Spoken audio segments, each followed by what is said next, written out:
নমস্কাৰ বন্ধু-বান্ধৱীসকল, প্ৰথমে আপোনালোকক জয়বিন আছাম চেনেলটোলৈ স্বাগতম জনালোঁ। সকলো পৰীক্ষা উপযোগী হোৱাকৈ কেইটামান জিকে প্ৰশ্ন আজি এই ভিডিঅ'ৰ জৰিয়তে আপোনালোকলৈ আগবঢ়াম। যদিহে আপোনালোক আমাৰ চেনেলত প্ৰথম আহিছে তেতিয়াহ'লে চেনেলটো ছাবস্ক্ৰাইব কৰি বেল আইকনটো দবাই দিবলৈ পাহৰি নাযাব। লগতে ভিডিঅ'টো লাইক এটা কৰি দিব। হাছং কোন জনগোষ্ঠীৰ উৎসৱ? এইটো হৈছে ৰাভা জনগোষ্ঠী। মায়াময়া সত্ৰ কোনে বনাইছিল? এইটো সকলোৱে জনা প্ৰশ্ন, তথাপিও ইয়াত উল্লেখ কৰি দিছে এইটো হৈছে শংকৰদেৱে।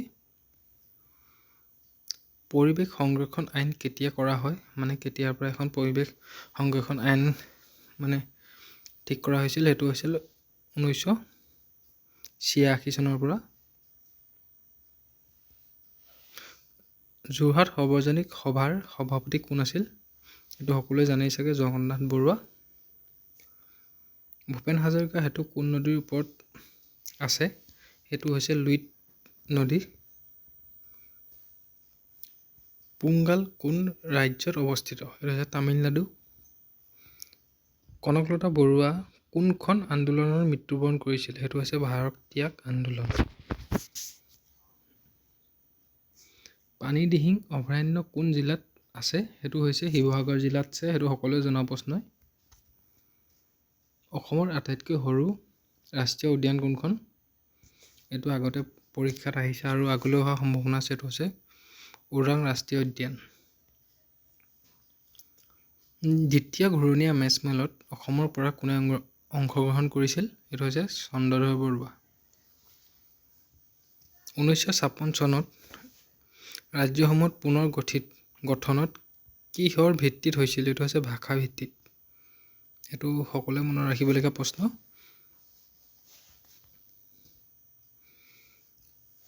ভাৰত আৰু কোন দেশৰ সীমাক মেকমোহন ৰেখা বুলি কোৱা হয়? এইটো হৈছে চীনক।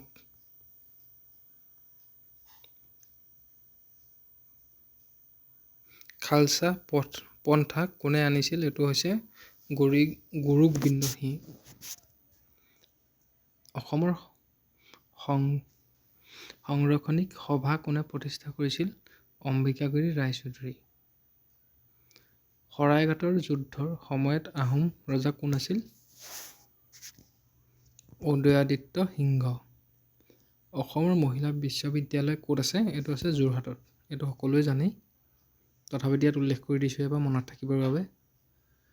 লক্ষ্মীনাথ বেজবৰুৱাক ৰসৰাজ উপাধি কোন সংগঠনটোৱে প্ৰদান কৰিছিল? অসম সাহিত্য সভাই।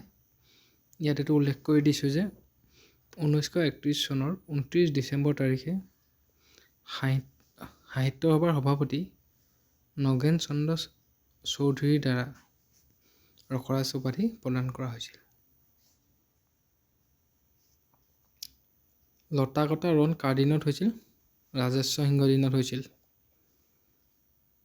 হীৰাকুদ নদীৰ বান্ধ কোন নদীৰ ওপৰত আছে? এইটো হৈছে মহানদীৰ ওপৰত আছে। কলি ভাৰত কোনে লিখিছিল? দুতিৰাম হাজৰিকাই লিখিছিল এখন।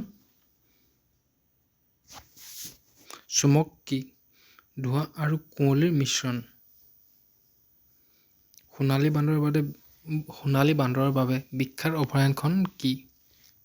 এইটো হৈছে চক্ৰশীল অভয়াৰণ্য।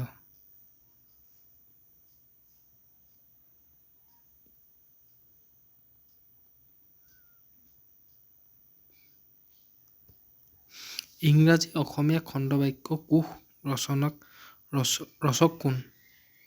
কাৰ ৰচনা? শ্ৰীমতী কান্তাৰ। হোলেঙাপাৰা গিবন অভয়াৰণ্য ক'ত অৱস্থিত? এইটো হৈছে যোৰহাটত।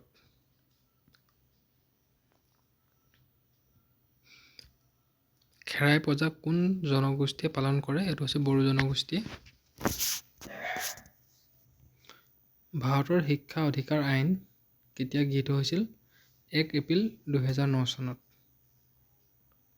বিশ্ব জল দিৱস কেতিয়া কৰা হয়? 22 মাৰ্চত। বড়ো সাহিত্য সভা কেতিয়া প্ৰতিষ্ঠা কৰা হৈছিল? 16 নৱেম্বৰ 1952 চনত। যাদৱ পায়েঙে এককভাৱে নিৰ্মিত কৰা অভয়াৰণ্যখন কি? এইটো সকলোৱে জনা প্ৰশ্ন আৰু যাদৱ পায়েং কোন সকলোৱে জানেই। এইটো হৈছে মেলাই। অসমৰ শব্দ প্ৰদূষণ অধিনিয়ম কেতিয়া গ্ৰহণ কৰা হৈছিল? 2000 চনত। কোচ বংশ প্ৰতিষ্ঠা কোনে কৰিছিল? বিশ্বসিংহই। মাই এক্সপেৰিমেণ্ট উইথ ট্ৰুৰ লেখক কোন? এইটো সকলোৱে জানেই আৰু এবাৰ মনত থাকিবৰ বাবে দি দিছোঁ মহাত্মা গান্ধী। কাজিৰঙাৰ হস্তী মহোৎসৱ প্ৰথম কেতিয়া অনুষ্ঠিত কৰা হৈছিল? 2003 চনত। পৰিস্থিতি পিৰামিড ধাৰা কোনে আগবঢ়াইছিল? এইটো হৈছে চাৰ্লছ এণ্টন। অসমৰ আটাইতকৈ ডাঙৰ হ্ৰদটো কি? চান্দবিল। এইটো কৰিমগঞ্জত আছে।